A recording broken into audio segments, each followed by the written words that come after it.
Hey Google, turn on dining light. Got it. Turning the dining light on. Alright guys, welcome back again for another parcel unboxing na nabili natin sa Global Merch Park. Yan, it came from China. In-order natin na itong toy na to through Lazada. Okay, so itong nabili natin sa kanya is a toy excavator. It is a Burago brand.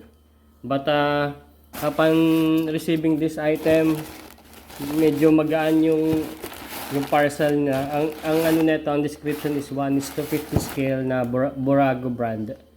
Okay, so it came from China. It took me waiting for 4 days. Yan, ganun lang kabilis. Okay, so unbox na natin to guys kasi medyo may maalog. Pero no, magaan lang to guys. And one of the cheapest na purchase natin doon sa Lazada na nakita natin. Okay, so actually dalawa to kaya lang nauna tong na-ship out. Meron ako in-order na Wina brand. Sa kanila din to. Wina brand na long boom excavator. Okay, so hintayin lang natin dumating yun. Hinahin na lang muna natin to guys. Na-intriga ako dito kasi masyadong magaan para sa scale niya, pero syempre mura lang natin nakuha to guys. And by now kung interested din kayo dito, just check yung Global Merch Park dyan sa Lazada. Yan, ang original price supposedly niya is nasa 700 and down to nakuha natin to sa ganyang presyo 321 pesos. Okay, so unbox na natin to. Secured yung parcel nila, naka-styro. Yan, very good yung ganyan. Okay, open na natin to. Yon, that's it. Yon, yun siya, Burago. I think tignan natin kung bakit napakagaan lang netong toy na to. Pero the way it looks, mukhang okay naman yung detail niya. Siyempre very cheap lang, no. Medyo mumurahin, no, for kaysa sa ibang brand. Ang importante kung ano in-order natin, yun ang dumating. Okay? So kung details niya is Volvo. No, wala naman nakalagay yata model. Well, meron model sa loob. Okay, so 1:50 yun ang model niya. EC220E.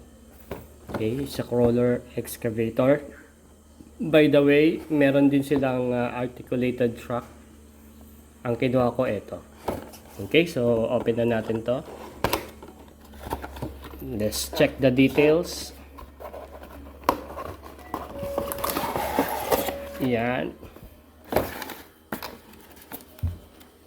Okay.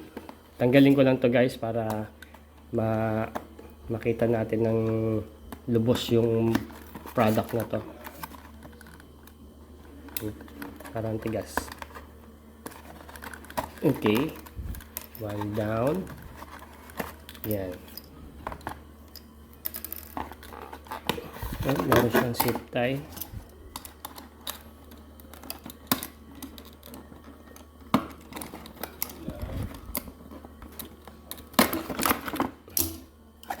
Yo.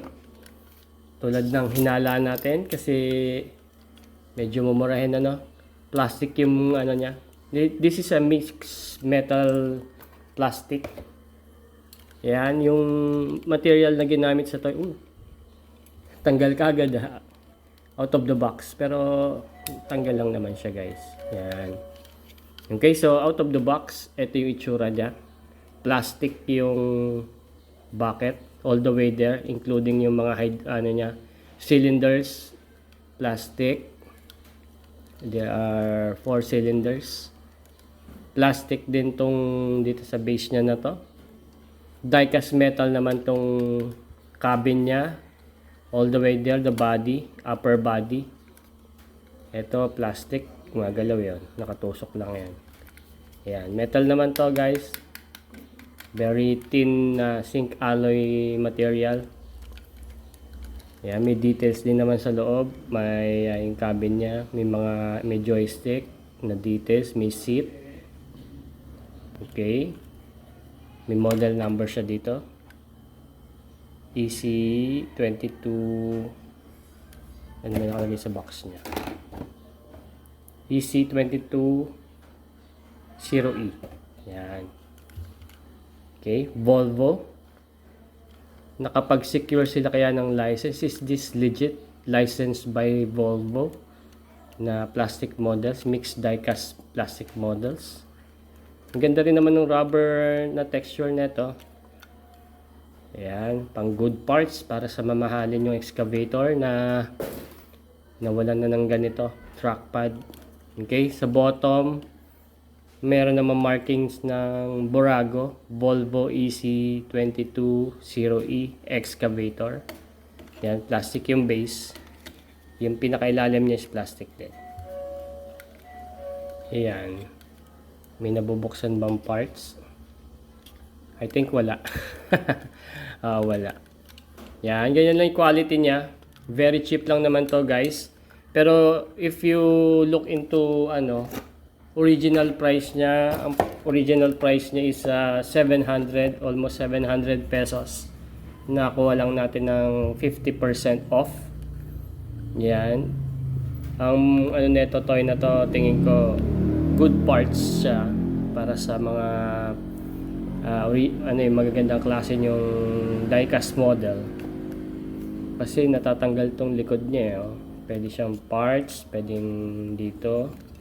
Etong trackpad niya especially. Pero itong mga cylinders niya hindi yan maganda kasi plastic lang.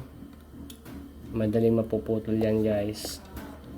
Okay, so that's it yung Volvo na Burago. Pero kung ako tatanungin nyo, definitely not recommended to buy this toy.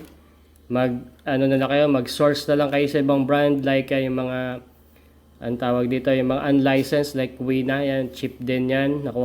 May nabili rin tayong ganon, long arm excavator. May nakuha tayo doon na original price niya is 800. Nakuha lang din natin ng 300 plus. Yan. Siguro much better yon. Gagawin ko na lang iba ng diecast review rin yon para may compare natin dito. And kung nagbabalak nga kayong bumili, this video is a good reference para sa inyo, guys. Para alam nyo na yung material na bibilin nyo. This one, yung Burago is very cheap lang to. Although licensed by Volvo kaya siya. Officially licensed. But for me, I will not recommend buying this toy. Yung kung sa linya nyo na 1:50 scale na additional nyo siya, definitely I will not recommend this. So maganda na lang tayo, outsource na lang tayo sa ibang brand, yung Jingbang yan, KDW and Huina. Magaganda yung details noon and mas maraming metal parts yon kaysa dito sa Burago na to. Okay, so that's it, guys. If you like more of this diecast toy review, just follow my page. I have a TikTok, Facebook, and YouTube account. So, message kayo kung gusto niyo ng thread. Okay, so see you on next video. Hintayin natin yung Wina na dumating. May mga parating pa tayong toys for unboxing, parcel unboxing. Just stay tuned, guys, and I'll see you again and goodbye.